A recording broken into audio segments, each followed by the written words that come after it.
Cool. I wanted to try to listen as much as I could. So we'll record it and then I'll send it out to Sarah and she can distribute it to anyone that wants to hear it. Awesome. Cool. Thank you. Cool. So what I understand is that 3 hours or 3 hours and a little bit of sprinkling of contract stuff for a group of 70 people is not quite No enough, bueno. or it's not being delivered in a way that is making it palatable and actionable for you guys. Is that fair to say? Correct. Yeah, it's just too many people, too many questions, and not enough time for me, at least. Yeah. Got it. So let's start with for those of you who don't know me, I'm Bill Linkwald. I'm the productivity coach here in Roswell. We have I don't want to go into a whole lot of that, but we have some resources to help agents just like yourself, take their business to the next level and learn what they need to learn and do the right stuff every single day. So if you'd like to hear some more about that, feel free to reach out to me offline. This is the way I like to think about contracts. Okay, I want you to do it in a couple different stages, if you will. The first stage is we need to make sure, and some of this you guys may have already figured out, but we need to make sure that DocuSign and Command are linked, right? We want to make sure that we know exactly how to find the contracts first, right? We'll get to like how to read them and what they mean and how to fill them out in a second, but we want to make sure, number one, that you know how to access them. So make sure that DocuSign and Command are linked, and you have to be a member of the board and all that to have access to the contracts. Once you have access to the contracts, I'm going to just put in a couple in the chat right now. These are the contracts, in my opinion, that you need to know backward and forward. You need to read every single word of the contract, and you need to underline or highlight or whatever you do not understand and make sure that someone is able to explain that to you. I'm happy to help, but the first task is accessing them. And the second task is having familiarized yourself with what they say. And one of the things that I'll go over with everyone today is basically how to explain them in like 30 seconds to a minute, so you can help somebody understand who's about to sign the paperwork. They can have enough confidence moving forward that they understand what they're agreeing to. Is that fair? So I'm just going to make a little note here in the chat about the documents that I want you to familiarize yourself with. What I mean by that is print them off and read them and underline everything you need to know, right? Okay, so we have the purchase and sale agreement. We have the seller's property disclosure statement. We have the community association disclosure statement. Okay. We have the buyer's brokerage agreement. We have the seller listing agreement. Okay. We have the FHA loan exhibit. We have the conventional loan exhibit. And we have the all cash exhibit. Okay, those are probably the most common contracts. So I would take some time to make sure that you, I read through all of those contracts and make sure you understand them inside and outside, okay? Let's just, since we have a relatively small group here, tell me what is the most important thing you can learn today, whether it's a particular contract or something in a contract. I want to make sure that everyone leaves here with their most important pressing topic addressed, and then I'll spend some time kind of reviewing stuff on this list. Who wants to start? Sorry, I'm going to have to why go. don't My you start person's since here you for have the to go? showing. I'm so sorry. Yeah, is there anything in particular that you want to hear before you go?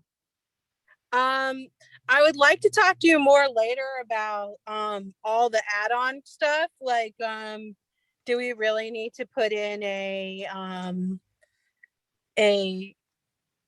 like if we're going to withdraw, do we need to send them something like, hey, we're going to get ready to withdraw? Or do we just send them the withdrawal? Because I don't know, maybe it's just me, but it seems like Melville was giving us a lot of extra steps, and I'm wondering what's actually needed or not. Yep, because gotcha. once I get busy, I'm not going to be able to send a formal notice that we're going to withdraw and then send the withdrawal. I feel like, you know what I mean? Well, you have to be able to do whatever you need to do contractually to keep your client protected, right? Yeah. So if you are in the middle of a due diligence period, or if you are exercising your rights under the financing contingency or the appraisal contingency, then you do turn in the unilateral, or it's actually a document that's called the mutual termination and distribution of the earnest money, right? I don't know all the form numbers. I could look them up for you later if you need to, but you just go in and Hey. search the title, and you'll find Very it. good. How are you? Sorry. So, Raven, gonna have to I'll get cover some going, of these Bill. topics on video, and we'll send you the video in a bit. Okay. Thank you. And by the way, thanks for, I know this was kind of last minute, so I'm glad that you guys were able to get a little out of this. Yeah, thank you for that too. Oh, the other form that I think I'd familiarize myself with is called the lead-based paint exhibit. Okay. Or I think it's actually called the lead-based paint disclosure, technically. Okay, so let's think about a couple different groups of contracts. Okay, let's talk about sellers first. Okay, when you are starting to deal with a seller, okay, you want to familiarize yourself with a few different contracts. One is the exclusive seller listing agreement. Okay, and in very general terms, this is your agreement with the seller. It kind of details what the seller is expected to do under this agreement and what you're expected to do under this agreement. Okay. Now, do you guys want me to like pull one up, or do you want me to talk about it like kind of 10,000 foot view? I mean, what do y'all think? Well, Bill, what's better for you as far as, because I know we've only got like an hour. I can just tell you where I'm at with things. Like the purchase and sale agreement, I'm okay with. I would love to have, whether it's someone like you or another agent, I would love to see how an agent in action explains it, in the layman's terms to their client. Okay. Like that kind of thing. The other thing, Melba spent a lot of time on, and I can't find where it is right now. I wanted to point it out to you about how a lot of agents don't know that as is, when something, I think it's when something changes from due diligence or something, or if you're pulling it out of the contingency. She was saying how as is doesn't mean no repairs. It just means no more just due diligence. And I kind of got a little tripped up on that. I was trying to find where it was. And then the other last thing today, she spent a lot of time. We kind of had a crazy morning. Her internet kept going out and we kind of got a bumpy start, but she spent a lot of time on the counter offers, which is okay. I think it got a little clunky, but I'm trying to find the form here so I can tell you. I got the seller's contingency for selling their property. That one, and I've done that before, but it's been 15 years. So Okay. That whole contingency thing went kind of berserk for me today. So that's where I'm at with all of it. Brokerage engagements, I haven't spent a lot of time on yet, so I don't have any specific questions right now, but whatever you think is the best order, I'm good with, because all this is great. Okay, cool. Yeah, Sarah, go I ahead like and the tell me idea what's of on being a your mind. client. Say I was that again. just agreeing. Yeah, I liked the idea of you explaining as if we're your clients and you're talking to us and explaining what this would be, kind of like the way you would go down it and, pick a home price and because I am really struggling on how to talk to them about closing costs and estimating the closing costs, and then estimating how much I think that they should put down in earnest money, because Melba she's pretty extreme with her earnest money. Yeah, she is. And I am not sure that everyone that I have come across is going to be able to put down $10,000 in earnest money. And then my question about the earnest money was, does that go into the 20% down on the home as part of the down payment? So how to explain that to a buyer? Okay, perfect. So, and Wesley, and what about you? and roll. Hey guys, can you see me? Yes, ma'am. Okay. I literally am just here to learn as much as I can. I literally just got my license 10 days ago. So y'all just roll with it, man. I have no idea. I have first grader with me all day. It's stressful as all get out. So just do your thing. All right. The good news is we're recording this, and Yes. I teach this all the time. So if you'll get the video, and if there's additional questions, you can reach out to me and I can help you some more. Okay. That would be awesome. Thank you so much. All right. Let me give you a little bit. Let me paint like a 20,000 foot view, kind of foundational piece. Then we'll go into some of the weeds with the contracts. Okay. So let's start with sellers. First thing we need to understand is the seller listing agreement. Okay. What it represents, what it means, what everyone's agreeing to do. And we'll talk a little bit about how to fill it out here shortly. Okay. With the seller, once you start to develop that relationship and you believe that you're en route to getting the listing, you want to share the disclosure statements with them too. Okay. The typical disclosure statements are the seller's property disclosure statement. I heard Melba, she was talking about like what happens if a property is inherited and all this stuff. Yes, there's some differences there. You're not going to deal with that too often, but generally it's the seller's property disclosure statement. Okay. If the home was built prior to 1978, they need a lead-based paint disclosure statement. And if the home is part of an HOA or homeowners association, you want to have a document called the community association disclosure completed. Now, I did hear Melba say something that I don't really agree with that much. And I'm not trying to tell you I know better than Melba. I definitely know better than that. But I will tell you one thing, which is I do believe it's your responsibility to double check everything. And I don't know how, I didn't hear everything she said. Double but check. What are you talking about? like, for example, if the seller fills out the seller's disclosure statement, let's say there was a flood in the basement. Okay, and the insurance company dealt with it and everything was properly addressed and the mold was checked and everything was sealed and done by professionals and all that kind of stuff. If the seller were to say basement flooded, it's not flooded now, are they being honest? Yes. Are they being thorough? No. Right? It's like, was it repaired by your uncle? Was it repaired by a professional? What did you check for mold? Do you have any receipts? Right? So it's your job to make sure that the presentation of the facts is thorough and comforting, so to speak, right? So a better way to address that would be basement flooded in March of 2017. Insurance company was immediately notified. All remediation work was done by professionals and licensed and insured contractors. All the receipts are available, right? And there's been no problem since. That's also truthful, but it's a little bit more reassuring, right? So if the seller fills out the disclosure statement in a way that is sloppy, Yeah. okay, then it's your job, in my opinion, to help them make it more presentable. I'm not saying physically typing in the message, but you tell them to redo it, right? So if there's things in the disclosure statements like check here if the switch plate covers are going to be included in the sale, or check here if the landscape lighting is going to be included in the sale. If they skip that, just go back to them and say, hey, are you planning on taking the switch plate covers with you? If not, will you check this box for me, please? Right?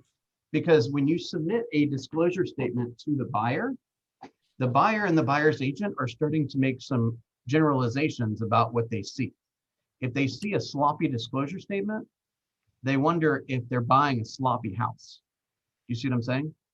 Right. I've learned this just personally, and Sarah, this will help you. My last house I sold 4 years ago, there was an issue with it when it was being built, and the neighbor across the street, it was just a minor leak from some caulking, and the neighbor across the street, who's real nosy, knew it.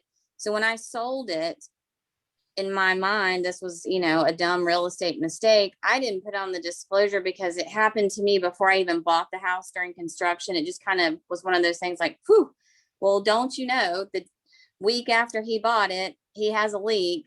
And the neighbor's like, oh yeah, she had that leak. And he sued me. He didn't get anything from me, but it was hellacious nightmare. So any client of mine will have that disclosure so full of anything because I'm terrified of it now. Right. It's your job to share what you know And the disclosure statement, just as a sidebar, it's people think that it's really designed to inform the buyer. It's actually designed to protect the Right. seller, Yep. right? Mm, So Hundred- there's not necessarily a mandate that it be filled out. It's not like illegal not to have a disclosure statement. But if somebody's not going to have a disclosure statement, then you start to wonder what else they might be hiding or what they might be hiding, right? Right. So it is your job when they fill out the community association disclosure to confirm. I always call, whether I'm on the buyer or the seller side, I call the HOA and say, hey, I'm Bill, I work with Keller Williams and I'm representing the seller. I want to confirm everything my seller wrote here. And if I find there to be a mistake, I'm going to go back to the seller and say, fix this, Good idea. right? So would you check, would you have, if it had flooded and they changed it, would you tell them to check this? Or they don't check this because it at one point had flooded even though it was fixed? Show me that form one more time. So the seller's disclosure, and it says here, no latent defects. Yeah, so So- that is the one where that's in place of the seller's property disclosure statement. So that's basically filled out by somebody who like doesn't really know anything about the house. So Okay. like if, for example, if like I inherited a home and I wasn't aware of some issue that happened, you know what I'm saying? Then Right. I may not be able to fill that out truthfully. But the seller's Okay. property disclosure basically says like, has there been any major water problems here? And if Like so, here, has there been any flooding? exactly. And you would need to put here, yet check yes. And then right here, that it was fixed, is that correct? Yeah, I would just say, you know, upstairs toilet overflowed in March of 2019. Professional Gotcha. plumber fixed it right away. You know, no problems since. You know, painter, you know, did his work too, or something of that nature, right? Okay, Okay. so we have the disclosure statements. Okay, and that's really all you need to deal with at the moment for the seller. Okay, let's move over to the buyer. The buyer, you need the buyer brokerage agreement. Okay. Okay, and that's really the primary document for the buyer. The buyer brokerage agreement, let me tell you exactly how I would, I got my screen shared so you can see what I'm doing here. I'm in a fake room.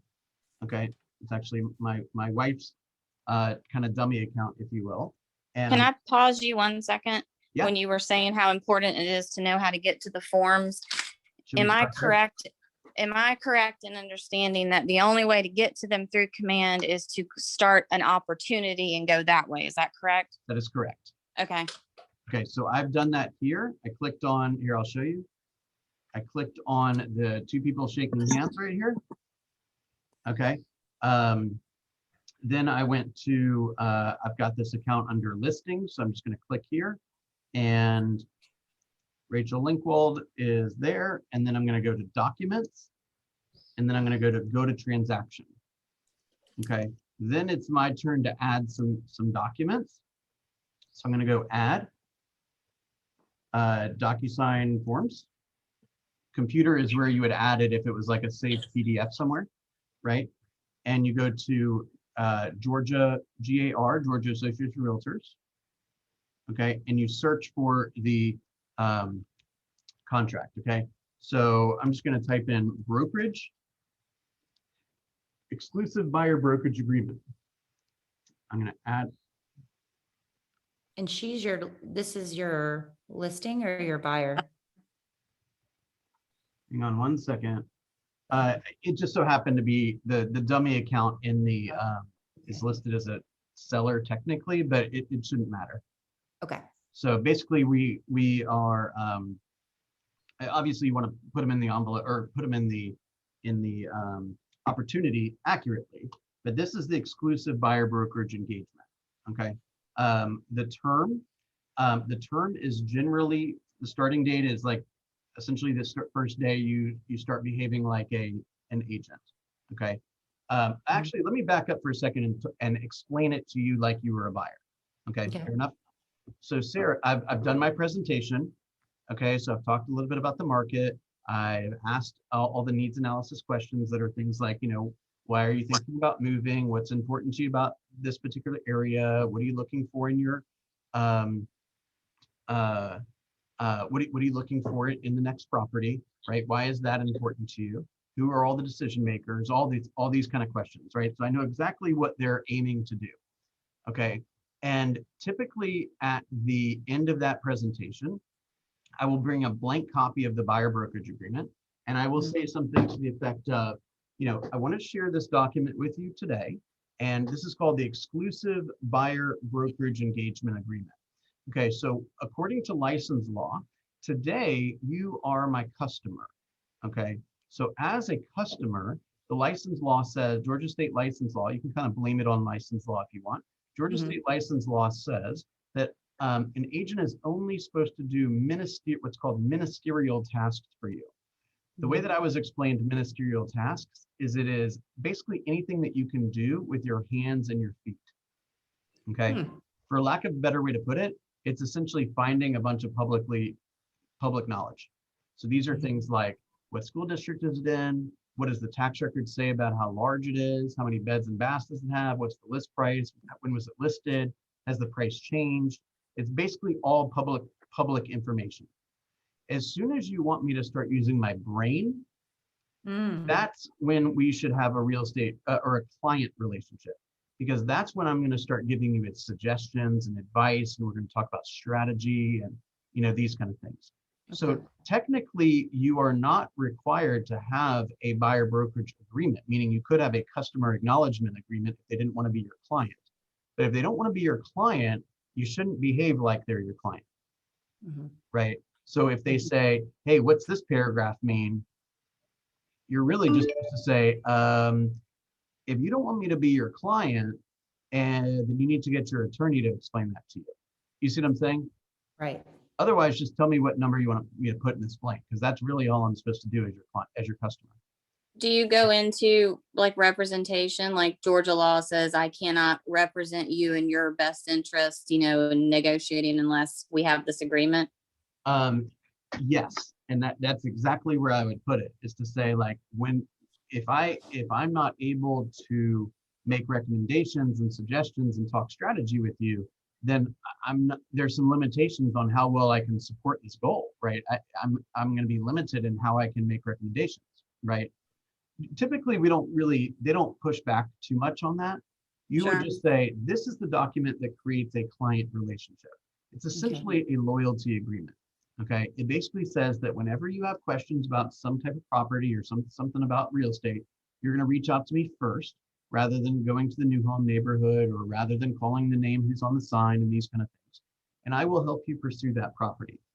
Now, two really important good news pieces for being a buyer's agent is, number one, I'm ultimately paid by the owner of the home you pursue. Okay, which means that I don't have to be a salesman. I can be a consultant. What I mean by that is, if I take you to home number one and it's too big or too small or on the wrong side of the street or whatever, then you just say, this is not for me, and let's get back in the car. So it doesn't make a difference which home you buy. I want you to buy the right home, not just one that is fast or something, right? The other piece of good news is that I can help you pursue any property out there. So it doesn't make a difference who the listing agent is, or who the listing broker is, or what website you find it on, or any of that. If you want to pursue a property, or you want to see or know more about a particular property, just reach out to me and I'll get you that information right away. Make sense? Yeah, otherwise they would have to sign a specific exclusive right to show for every single house they go into with me if they wanted to end up making an offer. And that's a lot of paperwork, instead of just signing the BBA and let me do what I do. That's not I necessarily think that's just true. with FSBOs, right? Yeah, that's not necessarily true. So basically, if you were to show them a bunch of unlisted properties, there's a document that's called the authorization to show unlisted property. That's what you would have a FSBO seller sign to make sure that your buyer's agent's fee is going to get paid. If the buyer does not want a client relationship with a real estate agent, then they'll sign the customer acknowledged form, and that is applicable for all property. You don't have to do a separate one each house. Make sense? Yeah, that makes sense. Okay, great. So the buyer brokerage agreement is you can terminate it at any time for any reason. I can terminate it as an agent. You can terminate it as a client. So in some respects, it's symbolic, okay? But it does have its place in license law. So then I would do somewhat of like almost like a takeaway, which is like, look, I don't expect you to sign it today, right? You're going to agree to work with me exclusively. I would expect you to want to see me work, right? You're probably not going to like, for all these people that are like, sign this before I show you any homes, it doesn't work. It just doesn't work. I'm not going to agree to work with you exclusively if I've never seen you work, right? So I would generally show this to them at the end of our presentation, say, take some time to review it. Let me know if you have any questions. And when and if you're ready, I'm ready. And let's go out there and find exactly what you're looking for, right? How strong are you on the buyer's consultation face to face before they walk in a single house? Meaning, how often do I get it? Yeah, I mean, like Melba is like, don't go anywhere until you have it, you know, and I know there's gray areas, but I would imagine most people want to just start seeing stuff. But I guess nowadays with COVID, you can do most everything over the phone beforehand. Yeah.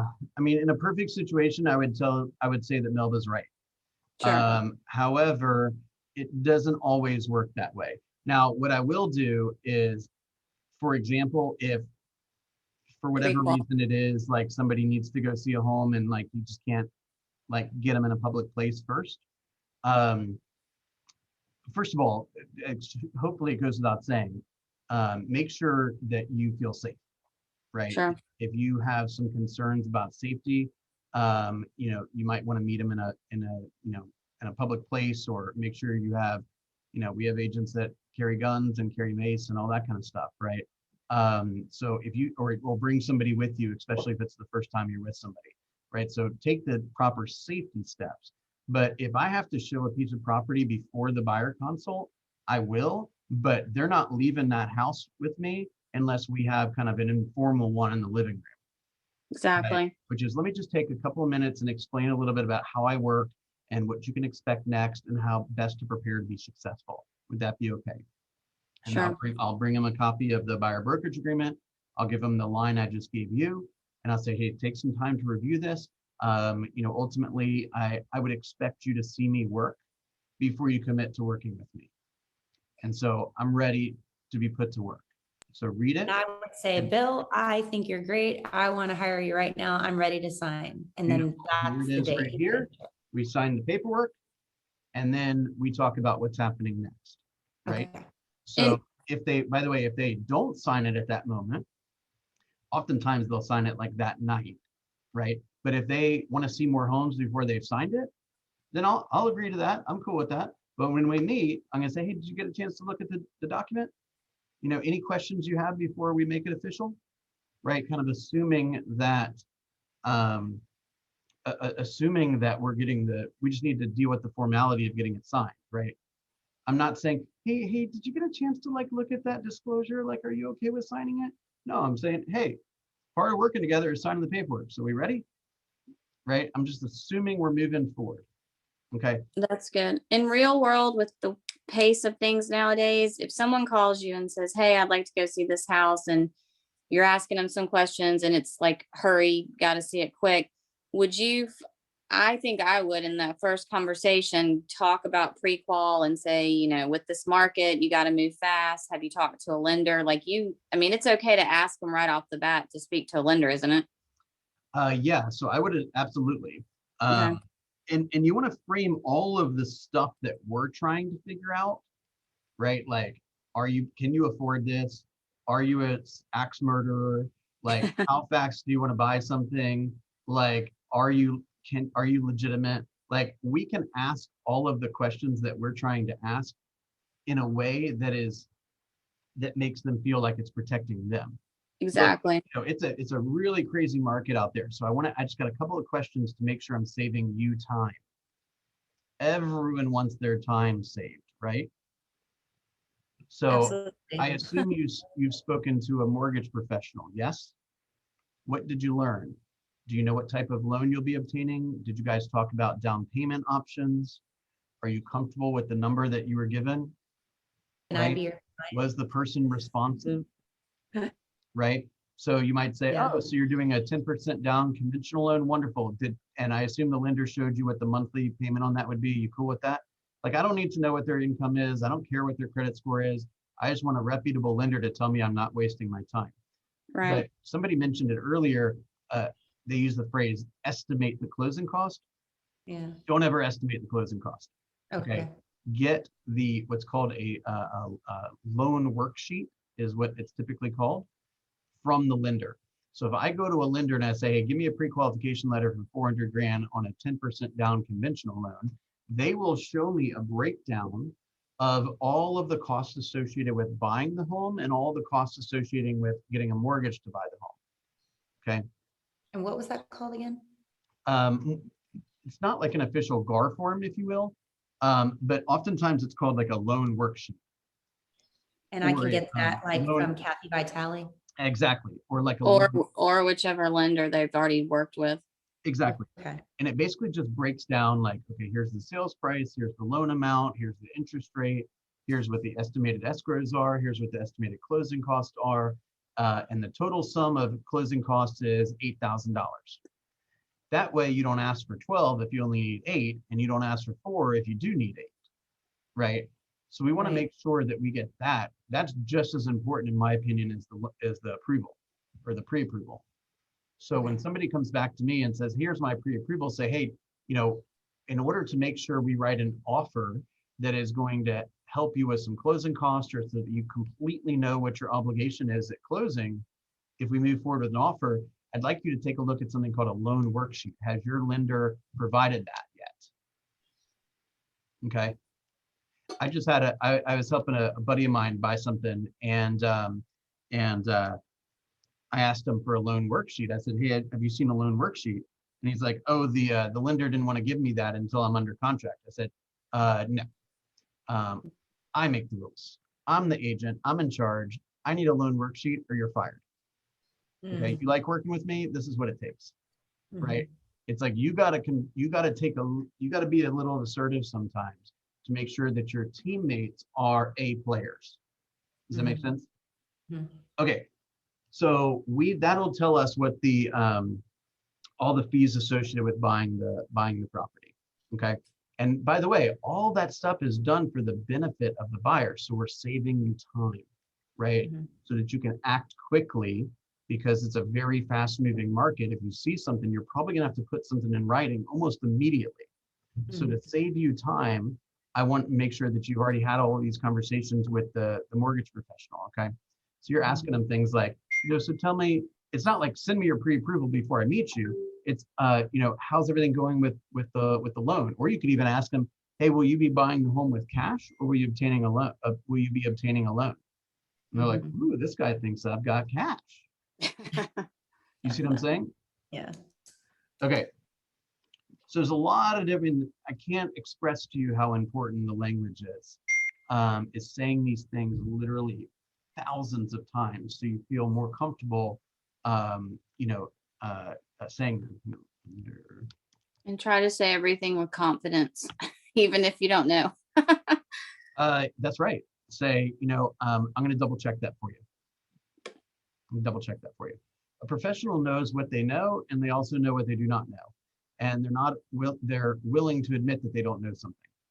I think I know the answer to that, but just to make sure I protect you fully, I'm going to double check. Right? No shame in that. No shame in that. When you speak confidently, guys, nobody asks you how many deals you've done, or what you studied in school, or how long you've been a realtor, or any of that stuff. Okay? Look how fast that Jeep's going. Okay. Sorry. What? I was just popping on to say, I was just going to comment, but then my first grader beat me to it. No, this is very helpful already. I can't wait to rewatch it. Bill, I am so brand new. It's not even funny. And you guys are way ahead of me. So I might have some questions for you after that don't really apply to a contract per se, but more like, what the hell do I do when I have my license? And then 10 days later, like that kind of thing. Yep. Okay. So you're at the Dunwoody office now, right? Yeah, I just transferred literally on Friday, and I met with my team leader on Monday. Yep. So, like, yeah, and they are not very responsive so far. So I'm kind of like, what? Because I've already called them like 3 times. That's not cool. Sorry. Well, particularly because I'm being recorded now, I want to watch my words. But this is kind of how I think about business. Okay. As a real estate agent, you can pretty much walk into any real estate company you want and say, I'd like to work here. I promise I'm not an axe murderer, and they will hire you. Yeah, Okay. clearly. And therefore, you're like a free agent, right? You should be able to walk into, you should, if you're not getting the service you need, then you should consider who you're getting the service from. We'll leave it at that. Okay. Fair All enough? right, I don't want to dominate the conversation. Go ahead and do the contract stuff. I'll get back with you because you seem like the most helpful person other than Sarah that I've talked to. All right. Well, you're lucky you got us both on the call today. Yes. Go ahead. All right, let me walk you through some of the ways to fill this out. Okay. So one last thing. So you hand them the document, they review it, they sign it when they're ready. If you need to show them another home or two, no big deal. When they start asking you questions that you need to use your brain for, like, what do you think we should submit an offer for? Or what do you think about this? They're asking you questions that you really need to have an agency relationship with or client relationship with. And so it's okay to say, you know, I really, really want to help give you an incredibly thorough answer, but I just want to make sure that I'm staying compliant and that I'm going to stay out of trouble. So this is an example of a question that I really should answer after this document is signed. Okay. If ultimately it's signed and we start butting heads and you realize that I'm not the guy for you, no big deal. Just tell me it's over. Okay. But the truth of the matter is, if you force them to sign this document and they want to ghost you, they're going to ghost you. Okay. And I want you to be so busy helping other buyers and helping other sellers that you ain't got time to go chase down people that ghost you. Okay. Does that make sense? Like you told me the day I met you, and Sarah, you've heard this before too. It's okay to not work with someone because of the time and the headache. And yeah, it's okay. If they're going to be that difficult on that part, Yeah. Exactly. Now remember, a lot of people, they just don't know a lot of things, right? You got to teach people a lot of things. But there's a couple of things, in my opinion, that are deal breakers right off the bat, right? One is you're freaking late all the time. It drives me insane. Okay. All the time. Or you don't listen to anything I recommend, right? You're just combative all the time. Or you're a bigot, right? I don't want to live near a bunch of Chinese people. Okay, well, we're done. I don't want to work with you, right? Yeah. So you gotta, when you have one client, you'll go just about anywhere. Oh, you want to look at homes in Bloniga today and, Mapleton tomorrow and let's see Cedar Springs the next day? No problem. Get in the car. Oh my Right? gosh. And the guy's a bigot and he's always late. Right? But when you have 50 clients and somebody tries to pull that off, you're like, I'm done with you, man. I ain't got time for that. Right? Gary Keller says a lot of people will hang on to poor clients. I don't mean financially, but just mediocre to lousy clients because they have a lack of prospects. And they have a lack of prospects because they've done a lack of prospecting. Right? So Yeah, if you want better clients, go find more clients. Like I didn't realize this so much at the beginning of my career. It took me a long time to realize this. You basically have to be flirting with so many people that you can barely keep it all straight. Okay?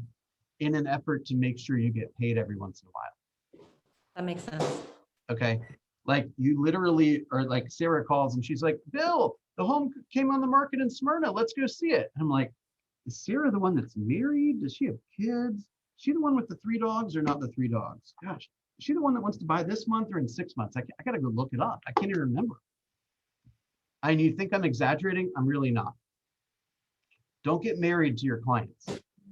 Go get a lot of them. It's like the opposite of dating. I like Okay. that's why you make notes and commands so that when they do call you, you pull up their contact information really quick and look at what you said about them. Exactly. It's like, oh, how's your daughter enjoying Georgia Tech? Right? Hey, how was that trip to Panama City? Hey, that was a great win by Auburn last week, wasn't it? Right? Woohoo! What? War Eagle. No, War ma'am. Eagle, baby. All right, Yeah. I'm getting off the call right now. Yeah, me too. Oh my gosh, we found an Auburn fan. You didn't tell me you're sending the link to an Auburn fan. Hey, Bill. Yeah. Loud and proud, baby. Yeah, Wesleyan, you're at the wrong office. I don't know Yeah. what to tell you. Clearly, I am. I should have moved to Roswell. I don't know what to tell you. I Hey, I'll kind tell of you said what, that. we've got an office full of people that live nowhere close to Roswell. Exactly. which just Wow, means- really? Jeez. Oh yeah, for sure. I live over near Emory University in like Druid Hills, Chicken Hills area. Oh, I could- used to live over there. That's awesome. Yeah, like I passed like 4 or 5 KW offices to come to Roswell. Right? I can walk to, like Green Wow. office, Coldwell Banker office. Location's got nothing to do with it. Okay. We're gonna So after you talk to them about this and you've explained it all, and you have gone over the commission being that is completely negotiable. So I wouldn't even get into that too much. I would say, Okay. so skip the over that. length of the agreement, I'll get to the commission in 1 second. So length of the agreement, I usually will put about a month to 2 months beyond what they tell me their goal is to buy by. So if they say I want to buy by July, I'll put the agreement till like September or something. Okay. Now Melba said 365 days, so like a full year That's a because lot. of the way the market is. That's a lot, but Okay. I mean, if you can get it, then I'd go for it. But I think that's probably a little bit more than I would attempt personally. But I'll tell you, just about every question you would have for a realtor, if you ask 10 realtors, you're going to get 10 different answers. Right? Especially if they don't like, if they haven't seen you work, they're going to be reluctant to sign a year commitment. Right? Particularly if they're a little uneasy about whether they can get out of it or not. Right? And if you're doing a great job and they're like, hey, our agreement ran out, can you just sign a new one? It's like, yeah, of course. Are we talking about buyers or sellers? I'm sorry. I was specifically speaking about buyers there. Okay. Okay. Sellers, the length of the agreement, I would have a minimum, really for buyers or sellers, a minimum of 90 days. Okay. That's what I thought. Okay. And I think a listing agreement for 90 days now should pretty much cover it. If it's above $500,000, I'd probably go more like 6 months. Right. Okay. Because fewer buyers can buy and the marketing costs a little bit more, and you want a chance to sell it, right? Right. I can't speak for what Dunwoody does, but we allow all agency agreements. We do have a policy in Roswell that if you want to be a dual agent, you do need to get permission to be a dual agent. And permission is typically granted if you can explain what it means, right? So if you understand what you're able to do and what you're not able to do, right? Then we'll give you permission to do it. If you don't even know what a dual agent is, we're not going to allow you to be a dual agent. Good point. Okay.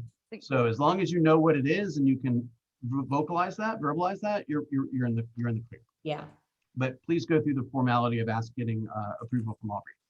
Okay, commission is generally 3%.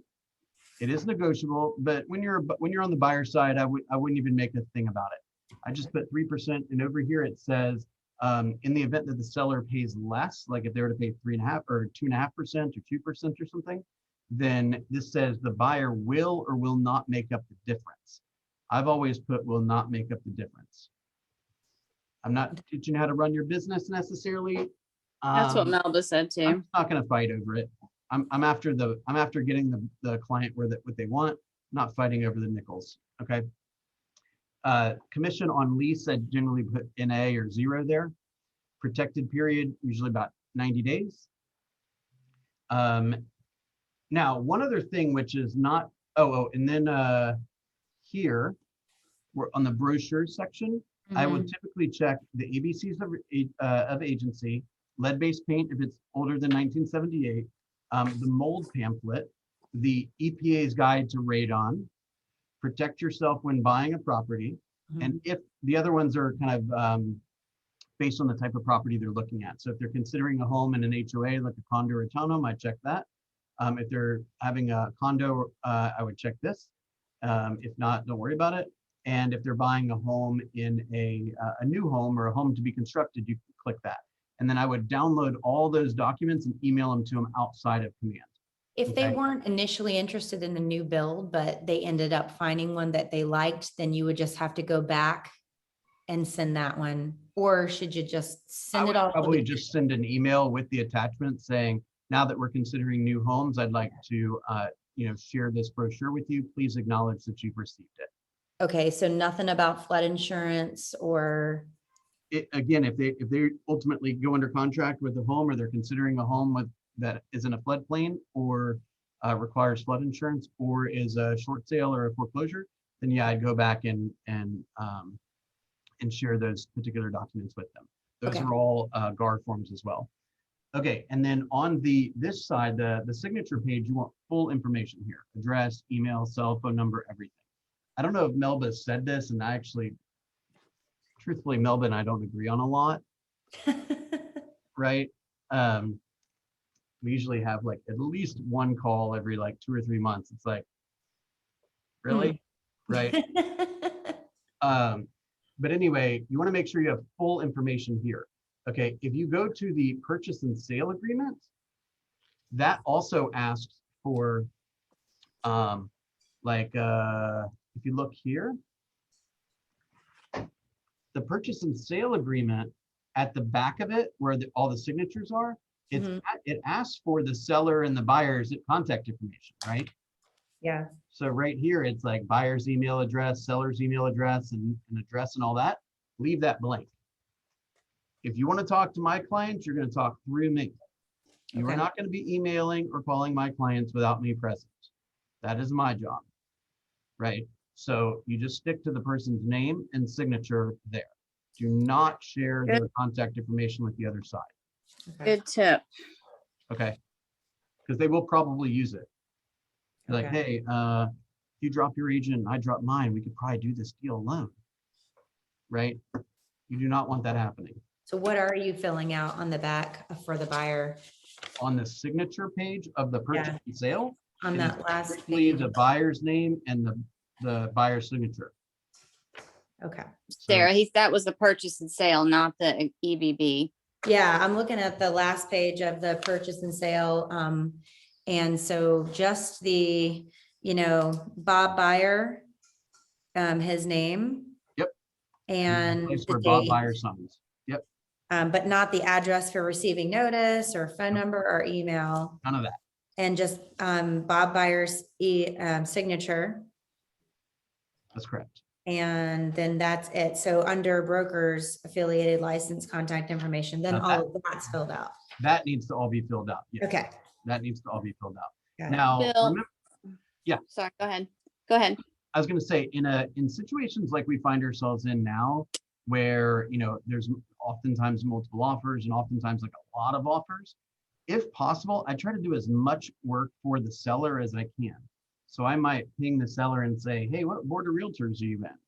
So I can put it in the contract, or go into FMLS and find out what their broker's mailing address is and broker's fax number is and all that. Try to fill out as much as I can for the other side so that the offer is nice and clean and as Okay. complete as possible. What I'm trying to prove to the seller is that I know how to write a clean contract and I am organized, and I don't label one exhibit A and the other one 1 and one 1 and the other one 3, 4, 5 and like don't be sloppy. You know what I mean? Okay. Okay. So let's go back to the I want to help you understand the kind of the construct of an offer really fast. Okay. When you're submitting an offer for a buyer, this is the breakdown of kind of what should be included. Okay, the first thing you need to include is the pre-approval letter. Okay. The second thing you want to get is the purchase and sale contract. Okay.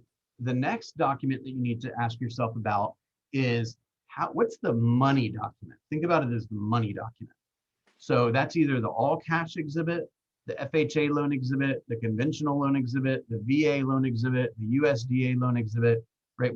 However they're going to pay for it needs to be there too. So again, pre-approval, purchase and sale, then the financing document, and then all the disclosures. That's what makes up an offer. All the applicable disclosures. Make sense? Okay, so let's talk about the financing documents for a second. Okay. You only need one of them. FHA, VA, USDA, or the all cash exhibit. Okay. And that's from Kathy Vitale at that point. What do you Or mean? whomever their lender is, that's where the financing document comes from. No, the financing document is a GAR form.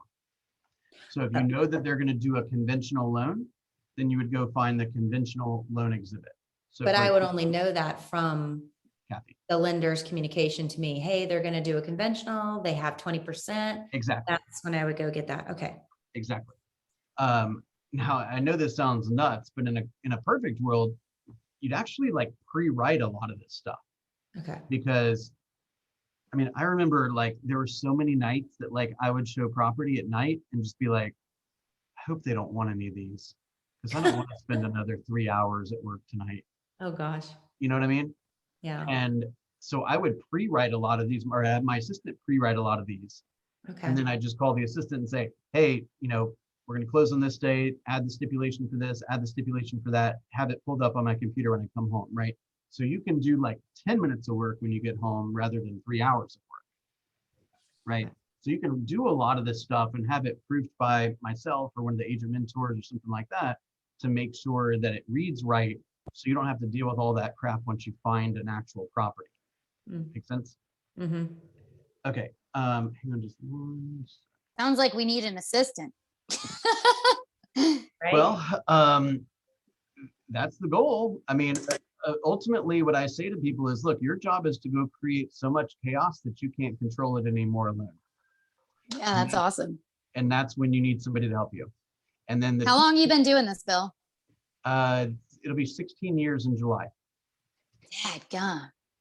How do you feel about shadows? You like people shadowing you? Come on in. Come on in. I don't typically work with the buyers and sellers so much anymore, but my team's still around, and I'm happy. You can come and watch me anytime you want. That's cool, man. Hey, Bill, who's teaching the 3 o'clock class? Is that you? Yes. Okay, So that cool. is on the common scripts, and that's So we're already here. yeah. So we're kind of on topic already. Actually, that reminds me. I'm gonna give me 3 seconds. Mastering. Raven, how did your showing go? I was just gonna say, ask me how that showing went later. Oh, Raven, did you tell everyone yet about how your showing went the other day? She did not. What Don't happened? make me tell that story, Sarah. Bill, it is unbelievable. It is awesome. It's worth telling. Go. Oh man, I'm gonna kick you later. Yeah, so the showing the other day, I was showing for a guy I've never met before, and so I wanted to be safe.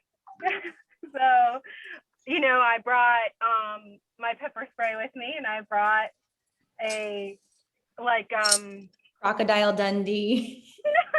like one of those Gerber flip knives. Like the Yeah, thing I to put, brought like, a knife. knuckle I things? brought a knife with me, and I clipped it in. I use it when I'm running too, and I put it into my pants waistband, and I go to show the guy the house, and I dropped my keys while I was showing him the house, and I went to pick it up, and when I did that, the mace and the pocket knife fall out of my waistband and onto the floor. And the knife's wide open, and it's not like a little, it's big. And he's just looking at me, and He thought you were gonna kill him. Yeah, I'm very awkward with You're people. scared of So him. he He's looks at the scared of knife you. on. Yeah, he looks at the knife on the floor, and I look at the knife on the floor, and I go, in true Raven fashion, I go, "It's okay. I wasn't gonna stab you with it." And then I said, I keep it on me in case, like, to be safe, but like, you seem safe. I'm not going to come at you with this. And so, of course, in Raven fashion, I just kept talking myself into I know, an but the awful funniest thing place. about that is that's probably going to be your client for life. Yeah. And Well, that guy I will was just, always remember that moment. And sometimes yeah. it's that moment that it doesn't make a difference like how long you've been around or how many homes you sold or anything. It's like sometimes that like bonding moment is all it takes. Yeah. Well, you know, Raven, did you I let told- that awkward silence that Melba told us about? yeah, I had to fill up the silence. That's my biggest problem. Is I can't shut my mouth. So I just kept talking and sounding more and more. I was just like, I'm so sorry. And then I went to go put everything away, and I realized my pants don't have real pockets because they're women pants. I'm So just I'm gonna like, carry this mic. so I just like stuffed them back into my pants. That is Bill, hilarious. you've lost control. That is hilarious. Well, Well, I let me must say- have the worst luck ever because this one right now was bad too. It wasn't me though. I was showing this house and everything went okay with showing the house, and I'm going to leave, and the neighbor's like, I'm thinking of selling. Can you come look at my house? And I was like, sure. So I go over and see her house. Everything's normal. Everything's completely fine. And then the neighbor's dog runs into her yard, and it turns into a fair housing nightmare. Yeah. Why The a neighbor's fair dog- housing nightmare? I'll tell you in a sec. The neighbor's dog runs into her yard, and she says to the neighbor,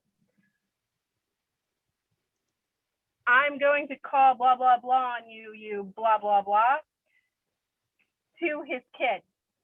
Okay, so that's a pretty good indication that's not somebody you want to get into business Yeah, with, right? no, I'm not going to be working with her.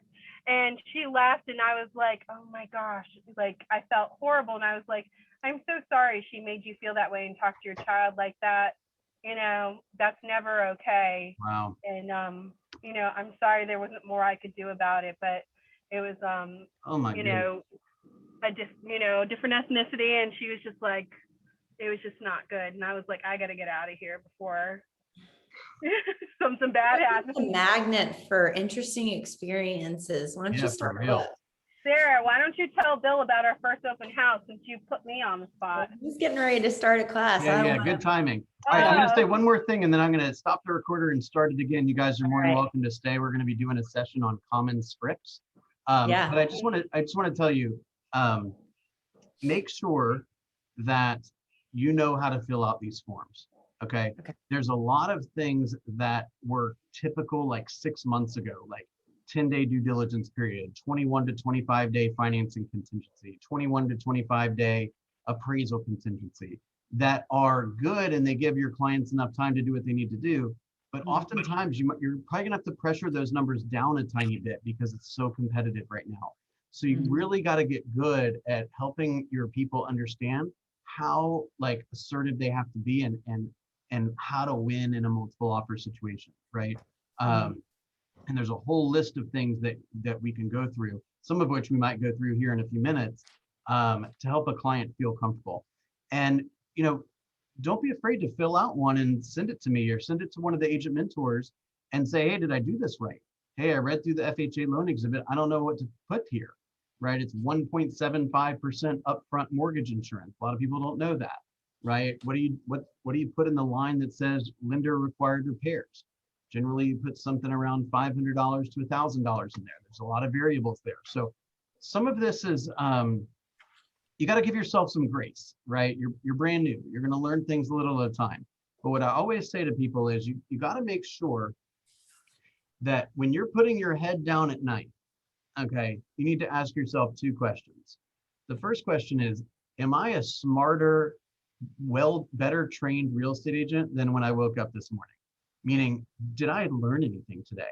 Did I learn anything new about the contracts or the market or negotiations or presentations or scripts or any of that kind of thing? Am I a smarter agent than I was this morning? Secondly, you need to ask yourself, did I commit time today to meet new people, right? Is there anyone in the world that might come to me for real estate needs that would never have come to me this morning? And if enough days go on in a row where those two things do not happen, you're going to run out of money. And if enough days go by where you knock out those two things day in and day out, you're gonna have more money than you ever dreamed you could have. Mhm. Okay. And you're planting a lot of seeds right now. And you just got to have the faith that these people are going to come around. But don't get married to that one mediocre client. You got to go out there and kill it. Make sense? Mhm.